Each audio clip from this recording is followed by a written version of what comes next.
This time, paano naman tayo mag-change ng repeating decimals into fractions? So, nung nakaraan nating video, nag-change tayo ng mga decimals pero mga terminating decimal into fractions. So, this time, paano kapag mga repeating decimals naman siya?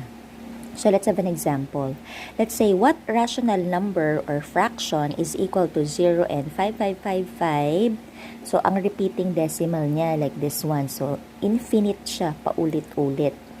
So, first step is, i-determine natin ano yung place value ng digit that are repeated. So, ano ba yung digits na naulit dito? So, ang digit na naulit ay 5. So, nasa 10th digit siya. So, let's say, n is equal to 0 and 5 tenths yun. Pero yung 10th digit natin, siya yung inuulit. Kaya meron tayong bar dun sa taas or vinculum to indicate na yung 5 na 10th digit is being repeated. Okay? So, nasa 10th digit yung inuulit. So, step 2, since nasa 10th digit yung digit na inuulit, so, imumultiply natin both sides by 10. So, yung n natin, n represent for unknown number which is equal to, ito yung n na representation ng fraction. So, what fraction would be equal to 0 and 5 tenths? So, times 10. So, 10 times n, multiply lang natin. So, that is 10n. And then, multiply the other side. Paano tayo mag-multiply ng may decimal? So, since times 10 to, so, ang technique lang dyan, kung ilang 0, yun lang din yung number of decimal places na i-move natin. So, ang 10 ay may isang 0. So, i-move lang natin yung decimal point ng one place going to the right. So, this will become 5.55555 kasi ang kasunod naman ng mga 5 nito, puro 5 pa din. Okay? Next is, step 3, you're going to subtract the resulting product to the given. So, ito na yung resulting product natin kanina na 10n is equal to 5.555. So, i-minus natin yung n. Ito yung given natin na kanina, which is 0 and 5 tenths. So, repeating pa rin siya. So, pag minus natin siya, 10n minus n. So, ito, cancelled out naman na lahat ng mga digits na nasa dulo. If you subtract then 5 minus 5, 0 na yon. So, this will become 10n minus n. So, the answer is 9n.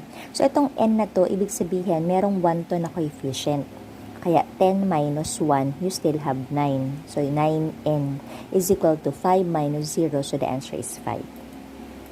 So, next step 4, solve for n. So, meron na tayong resulting na 9n is equal to 5.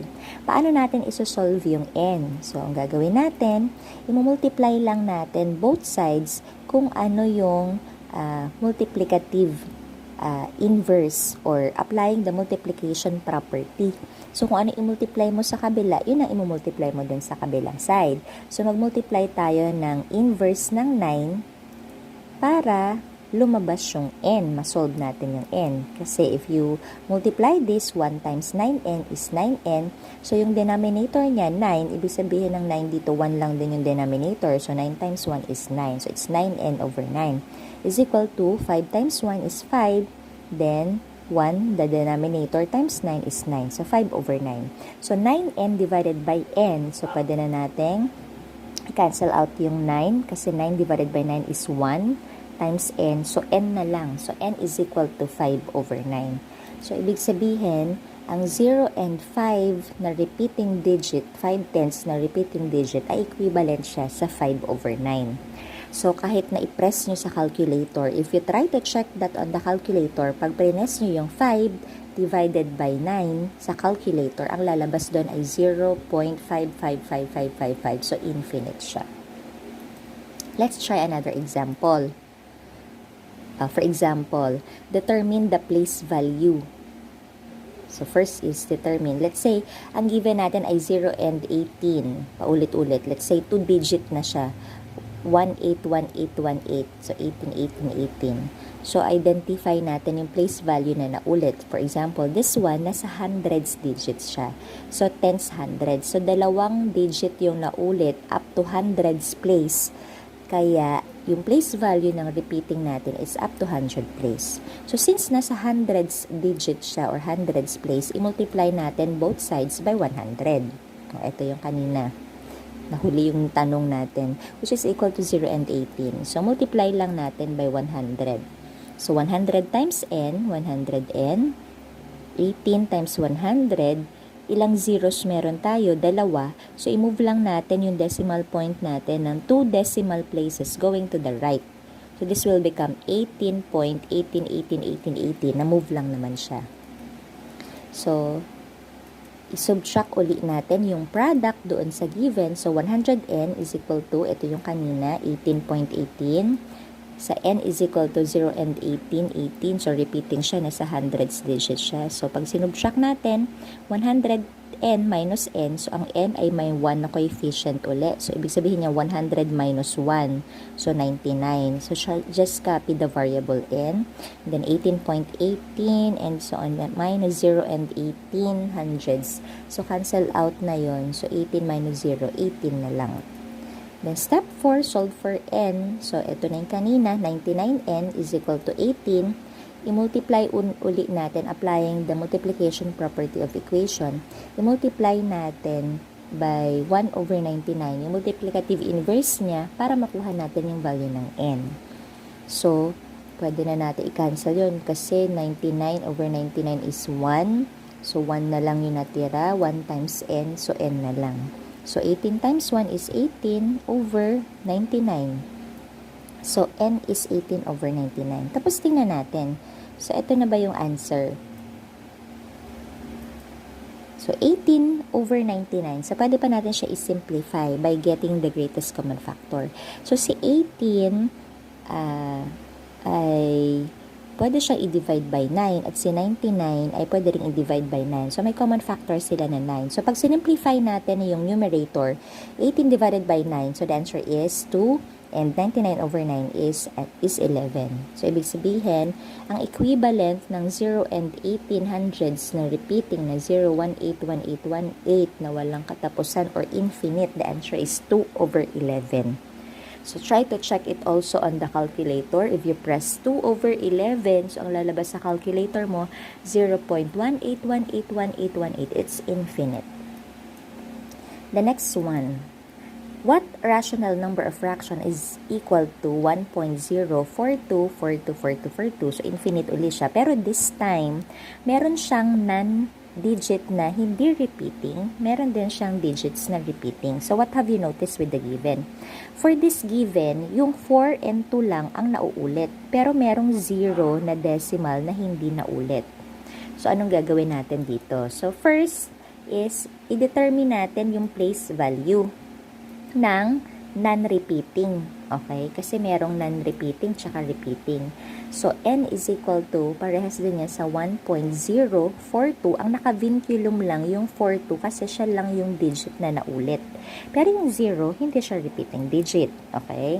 So, ano ba yung place value ng 0 dito? So, ang place value niya ay nasa 10th digit. Okay? Nasa 10th digit. So, i-multiply natin siya by 10 kasi nasa 10th digit yung non-repeating. So, 10 times n is 10n and this is times 10. I-move lang natin na isang 0 yun. I-move lang natin ng 1 decimal place going to the right. So, this will become 10.42. Okay? So, next step 2 is determine naman yung place value ng repeating digit. Okay. So, alin dyan ang repeating digit? So, ang repeating digit dito yung 42. Siya lang yung naulit. 42. 42. Okay. Kaya siya yung naka-vinculum. So, ano ang place value ba nitong repeating digits? So, this is tenths, hundreds, thousands. So, ibig sabihin, nasa up to thousands digit yung place value niya. So, ang gagawin natin, imumultiply natin yung given natin by thousands place, by 1,000. So, 1,000 times n is 1,000 n, and 1.042 times 1,000, tatlong zeros yun. I-move lang uli natin yung decimal point natin 3 places going to the right. So, 1, 2, 3.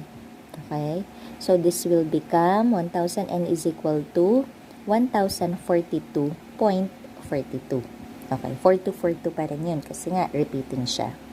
Next, step 3 is you subtract the resulting equation from step 2 to the resulting equation on step 1. So, yung step 2, yung resulting digit na minultiply natin by 1,000, Tapos, isubtract natin yung given na sinubtract natin dun by 10 sa non-repeating. So, ito yun kanina. So, 1,000n is equal to 1,042.42. I-minus natin siya by 10n is equal to 10.42. So, pag minus natin siya, 1,000 minus 10 is 990n. So, cancel out na tong 42 dito. So, 0 na yan. So, 1,042 minus 10 is 1,032. So, next is, solve uli natin yung n. So, meron na tayong resulting na 990n is equal to 1,032. So, i-minus natin. So, ang gagawin natin is i-multiply uli natin siya by the multiplicative inverse ng coefficient ng 990. So, applying the multiplication property of equation. So, pag nag-multiply ka ng 1 over 990 sa kabila, mag-multiply ka rin ng 1 over 990 on the other side.